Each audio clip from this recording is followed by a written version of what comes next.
Cédric Chouviat, Steve Maya Canisso, Zinem Redouane, Aboubacar Fofana, Adama Traoré, Rémi Fraisse, Zied Bena, Bouna Traoré, Malik Ousekine. Ces noms, parmi tant d'autres, résonnent à nos oreilles comme un rappel qui devrait troubler nos consciences. Puisque nous parlons ce matin de liberté et de ce qui fait la dignité de la République, je veux penser à toutes les victimes de violences policières, frappées, humiliées, parfois tuées. Je pense bien sûr, comme chacune et chacun de vous, à ces images qui, encore ces jours derniers, nous ont glacé le sang.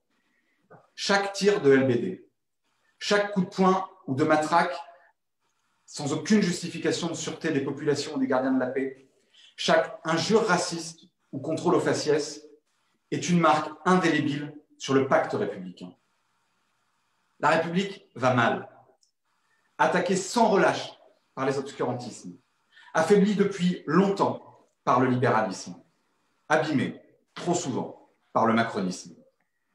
Rarement dans notre histoire, nous n'avons eu autant besoin de République. Rarement dans notre histoire, la République n'aura été aussi mal servie par ceux dont c'est la mission. Alors, Emmanuel Macron peut bien prendre des airs indignés devant des images qui choquent nos consciences, peut bien porter la compassion en bandoulière, peut bien prononcer de grands et beaux discours empreints d'un lyrisme certain, il peut bien lancer tous les numéros verts et sondages qu'il veut, il ne peut s'exonérer de sa responsabilité. Quand on est président de la République, on doit joindre les actes à la parole. Oui, nous mettons en cause le président de la République. Nous mettons en cause le président de la République quand il nomme un ministre de l'Intérieur. Nous attendons toujours la démission, d'ailleurs, lui qui a reconnu avoir échangé une aide d'élus contre des relations sexuelles. À l'heure de MeToo, comment peut-on encore tolérer cela? Un ministre de l'Intérieur qui va jusqu'à emprunter à l'extrême droite ses mots et ses références. Un ministre de l'Intérieur qui se comporte davantage comme le porte-parole d'un syndicat policier d'extrême droite que comme un ministre de la République. Et je veux ici, en notre nom, réclamer qu'en urgence, pour rétablir la confiance de nos concitoyens envers leur police républicaine et pour combattre le fléau du racisme et des discriminations, soit mise en place, enfin, l'attestation de contrôle d'identité. Un bout de papier et un stylo, ce n'est pas grand-chose alors que chaque citoyen fait l'effort quotidien de remplir une attestation pour aller acheter sa baguette de pain ou promener son chien. Je veux dire aussi, et il le faut au regard, là encore, d'images choquantes, notre immense respect et notre soutien aux policiers, aux gendarmes comme aux pompiers, qui remplissent leur devoir avec dévotion et dans le respect des valeurs de la République. Je veux dire aussi que nul démocrate ne saurait tolérer les menaces, les insultes, les violences à l'égard de ceux qui assurent notre protection. Nous mettons en cause le président de la République quand il agit en chef de clan plus qu'en gardien des institutions, comme nous l'a pathétiquement démontré l'affaire Benalla. Chef de clan, il l'est aussi en maintenant en fonction un préfet de police de Paris qui est indigne, j'assume le terme, de la belle et grande mission qui est la sienne, qui maintient le désordre par une brutalité inacceptable.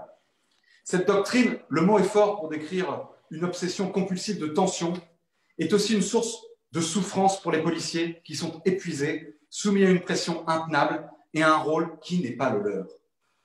Nous mettons en cause le président de la République quand il porte une législation liberticide, porte atteinte à la liberté de la presse, fait expulser par la violence des exilés au mépris de toute humanité.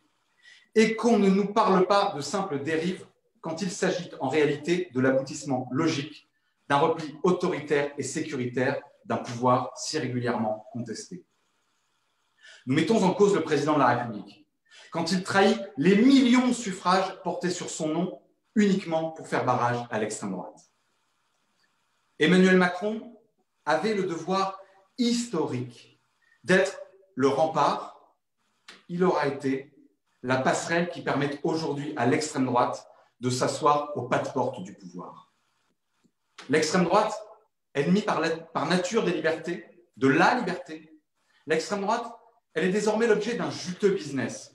Car oui, aujourd'hui, le racisme décomplexé, le sexisme assumé, l'homophobie revendiquée, la pauvrophobie exacerbée sont de sérieux atouts pour bénéficier d'une bonne tranche d'antenne, d'un meeting télévisé quotidien, d'une tribune médiatique sans filtre et sans limite, à horaires de grande écoute, avec copieux salaires à la clé. Pourquoi s'en priver? Ceux que l'on appelle, avec une hypocrite pudeur, polémistes, et qui sont en réalité des ventilateurs de haine, sont coupables. Coupables, Zemmour et CNews, d'ancrer dans les esprits la peur et le repli. Coupables, Zemmour et CNews, de diffuser mensonges et fantasmes de complot. Coupables, Zemmour et CNews, d'inciter à la guerre civile. Je veux le dire ici, si nous avons cru, et moi parfois, qu'aller sur ces plateaux pour ne pas laisser le monopole de la parole à ces individus malfaisants était la solution, nous nous sommes trompés. Car il faut le dire, la démocratie n'est pas une neutralité, c'est un socle de valeurs. Et toutes les paroles ne se valent pas. La parole d'un raciste n'est pas l'expression d'une opinion avec laquelle il faut débattre, avec laquelle on peut débattre. C'est une abomination qu'il faut combattre. Tant que Zemmour continuera à recevoir le salaire de la haine sur CNews, aucun représentant de génération n'ira sur aucune des émissions de la chaîne. La laïcité est le nouveau terrain de jeu de l'extrême droite qu'il a pourtant tant combattu par le passé. Elle s'en sert comme d'une tenue de camouflage pour avancer sous les traits d'un politiquement correct de façade son idéologie mortifère. L'extrême droite aime la laïcité quand elle n'est pas la laïcité. Elle a avec elle le même rapport qu'avec la démocratie ou le financement de la vie politique, une vision très élastique. Mais nous le disons solennellement, nous ne la laisserons instrumentaliser ni par ceux qui braillent pour en faire un instrument qui contredit ce principe de liberté magnifiquement gravé dans la loi de 1905, ni par ceux qui voudraient la briser et donner à je ne sais quel dogme religieux une force supérieure à la loi de la République. Je veux dire à nos amis de la gauche, avec sincérité et bienveillance, qu'il nous faut ensemble faire bloc quand on voudrait nous diviser. Sur nos seules épaules, repose désormais le poids d'une digue à rebâtir. Ne tombons pas dans les pièges qui nous sont tendus. La valsisation des discours a ancré dans les têtes les thèmes et les termes de l'extrême droite. À ce jeu-là, c'est toujours elle qui gagne. Le degré de crédibilité d'un dirigeant de gauche ne se calcule pas au nombre de mots qu'il emprunte à Le Pen, même pour la combattre avec la plus grande des fermetés. Nous devons gagner chaque bataille du moment parce que toutes sont vitales. Car si nous perdons ces batailles maintenant, alors les générations qui nous succéderont devront se battre pour établir des libertés perdues et non pour en conquérir de nouvelles. Accepterons-nous que dans 20 ans, on doive expliquer à nos enfants ce qu'était la liberté de la presse? Il en va des libertés comme du vélo. Quand on cesse d'avancer, on tombe. Alors plutôt que d'agiter des querelles de bac à sable entre nous, nous caricaturer les uns et les autres, portons ensemble de nouvelles conquêtes pour les libertés. Plus ils veulent nous faire reculer, moins nous devons nous résigner. Plus ils essayent de déplacer le curseur de la démocratie, plus il faut chercher à le repousser. Entendons-nous sur l'essentiel. Lors de la dernière campagne présidentielle, interrogé par des enfants dans une émission de télévision sur la différence entre la gauche et la droite, Emmanuel Macron répondait, je cite de mémoire, « La droite, c'est la liberté qui oublie parfois l'égalité, la gauche, c'est l'égalité qui oublie parfois la liberté. » Ce n'est pas une simple formule, c'est un aveu. L'aveu qu'il ne sait pas ce qu'est l'âme de la République. Nous, parce que nous sommes de gauche, parce que nous sommes écologistes, nous savons qu'il n'y a pas de liberté sans égalité. On n'est pas libre quand on crève de faim. On n'est pas libre quand on subit le sexisme et les discriminations. On n'est pas libre quand on est frappé par les injustices et les inégalités. Alors à nous d'ouvrir ensemble un nouveau temps des conquêtes pour les libertés. Malraux disait que la liberté ne se conjugue pas au conditionnel.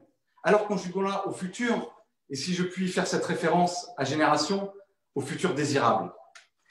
Des libertés nouvelles, il en existe tant à bâtir, mais je n'en citerai que quelques-unes que nous mettrons en débat avec tous nos partenaires de l'écologie et de la gauche. À l'école d'abord, parce qu'elle est le cœur battant de la République, qu'elle est le lieu d'apprentissage de la liberté où s'éveillent les consciences, où se forgent des citoyens. Malgré des décennies de politique parfois bonnes, l'école française demeure encore un lieu de reproduction des inégalités, tel un hôpital qui ne soignerait que les patients déjà en bonne santé. Nous devons repenser l'école de la République, inventer, innover avec les personnels de l'éducation nationale pour réussir une véritable révolution pédagogique et des moyens qui brisent tous les déterminismes. Une école qui donne à chacune et à chacun les instruments de son émancipation, de sa conscience du monde et des enjeux de notre époque, tels le climat ou la fraternité. Le revenu universel ensuite. Il est un puissant moteur de liberté dans l'ordre économique et social. Il est aussi la matrice d'un nouveau rapport à la société, à ce que nous pouvons construire de commun. Il est la réponse la plus crédible à l'impératif d'éradication de la pauvreté, qui est la première privation de liberté. Et il faudra commencer par la jeunesse, qui est plus durement touchée par la précarité et qui demande simplement les moyens de conquérir son autonomie et sa liberté. L'écologie est une liberté. Nous ne serons pas libres dans une planète en surchauffe. De la même façon, il ne peut y avoir d'écologie sans liberté, sans un élan populaire et une adhésion du plus grand nombre aux changements radicaux qu'implique la transformation de notre modèle pour libérer l'économie du carbone, pour préserver la biodiversité et pour sortir des mythes productivistes obsolètes hérités d'un temps révolu. Quand l'effondrement démocratique menace, sous le poids colossal des coups rudes portés aux libertés et à la citoyenneté, mais aussi parce que les limites de la Ve République privent d'oxygène un peuple qui aspire simplement à maîtriser son destin et à préserver sa dignité, alors il nous faut passer à une République nouvelle. Cette 6e République ne peut être que citoyenne, écologiste, féministe, antiraciste, respirable. Chers amis, nous sommes réunis ce matin pour les libertés, pour la démocratie. Face au vertige de l'histoire, nous pouvons transformer nos colères en espoir. C'est ce à quoi Génération s'attellera avec, je l'espère, chacune et chacun de vous.